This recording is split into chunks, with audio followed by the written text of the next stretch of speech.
Okay, picture this. It's the evening of November 12th, 1996. High up in the skies over India, you have two enormous passenger jets hurtling directly towards one another. One's coming down to land in Delhi, the other is climbing right after takeoff. And get this, they're both talking to the same air traffic controller. The plan was for them to pass each other safely, with a nice 1,000-foot cushion of air between them. But that's not what happened. In just a few horrifying seconds, 349 people, men, women, children, they all lost their lives. To this day, it's still the single deadliest mid-air collision in the entire history of flying.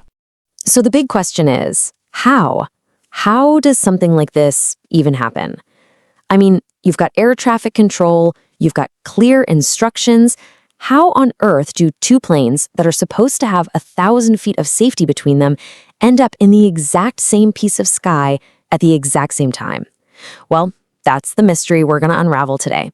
Let's piece together what happened in the Charkhi-Dadri disaster. All right, so to really get what went wrong, we first have to understand how things are supposed to go right. I mean, think about it. There are thousands of planes in the air at any given moment. So how do they all avoid bumping into each other? Well, the answer is pretty cool.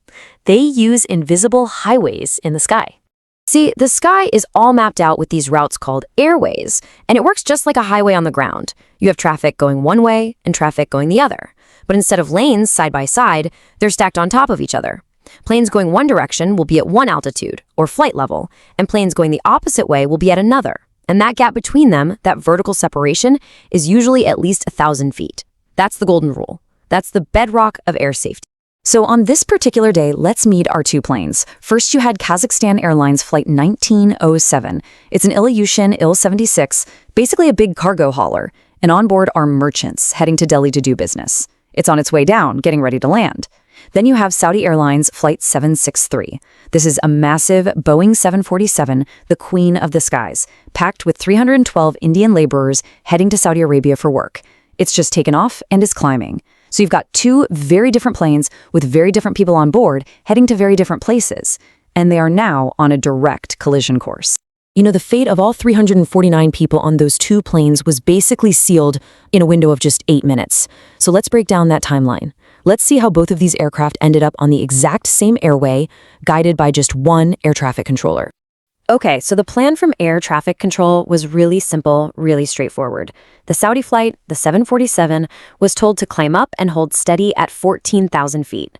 The Kazakh flight, the Ilyushin, was told to descend and hold steady at 15,000 feet. See? They were set to cross paths, but with that all-important 1,000-foot safety buffer between them. And at 6:39 p.m., the Kazakh crew even called in to confirm, we've reached 15,000 feet. So, on paper, everything looked perfectly normal. Now, as these two planes got closer, the controller, VK Dutta, did exactly what he was supposed to do. He gave a standard traffic warning to the Kazakh crew. In plain English, he was basically saying, hey, look out, there's a 747 dead ahead of you, about 10 miles away, coming right at you. Let me know when you have it in sight. And right here, this is where the first crack in the chain of safety starts to show. The Kazakh crew didn't respond like you'd expect. There was no roger that looking for traffic. Instead, their radio operator just asked the controller to repeat himself. So Dutta did, clarifying that the plane was now only 8 miles away at 14,000 feet. The Kazakh operator came back and acknowledged the call, and then, less than 30 seconds later, complete silence. So now investigators are faced with this absolute nightmare. No survivors. Two planes completely destroyed. They've got the tapes from air traffic control, and on paper, everything looks fine. The instructions were given, the pilots confirmed them. That 1,000-foot separation should have been there. So what on earth happened? The answer, as it so often is, was buried in the wreckage, inside the flight data recorders, the black boxes. And when they pulled the data, there it was, the single critical error that caused it all. The Saudi 747 was exactly where it was told to be, holding steady at 14,000 feet. Perfect. But the Kazakh flight, despite having just reported that it was at 15,000 feet, wasn't. It had kept descending, busting right through its assigned altitude and flying directly into the path of that oncoming jumbo. But a disaster like this is never just one single mistake. It's a whole chain of failures, a perfect storm. The main problem for sure was pilot error. The Kazakh pilot just didn't level the plane off at 15,000 feet. But then you have a massive language barrier making things worse. The Kazakh flight crew only spoke Russian. They were relying on just one guy, the radio operator, to translate everything from English in real time. That's what caused that delay, that confusion over the traffic warning. And finally, the technology back then just wasn't up to the task. The controller's radar in Delhi could show him where the planes were horizontally, but it couldn't show him their altitude. He was flying blind vertically. He had absolutely no way of knowing the Kazakh plane was descending into danger until it was far, far too late. I mean, a disaster of this scale, it sent absolute shockwaves through the entire aviation industry. It was a brutal, horrifying wake-up call that the safety nets everyone trusted had some serious holes in them. But as is so often the case with tragedy, it led to real, fundamental changes. So let's talk about the lessons learned and how this event actually makes flying safer for you and me today. Really, the legacy of this crash is written into the safety rules that govern the skies today. First, a system called TCAS, or Traffic Collision Avoidance System, became mandatory on all commercial planes. Think of it as an electronic last line of defense.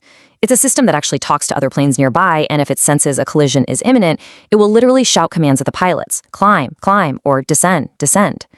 Second, that language barrier problem was solved. It's now an international requirement that all pilots flying international routes must be proficient in English. No more translations in the cockpit. And third, airports all over the world upgraded to what's called secondary radar. This is the technology that finally let controllers see both a plane's position and its altitude on their screen in real time. You know, it's pretty much a guarantee that these three changes have prevented who knows how many similar disasters from ever happening. But it really leaves you with a heavy thought, doesn't it? That incredible sense of safety we all take for granted when we get on a plane today, it was built on the lessons learned from tragedies just like this one. It's a near-perfect system, but it was perfected at an absolutely impossible cost. A price paid by those 349 souls who never got to finish their journey.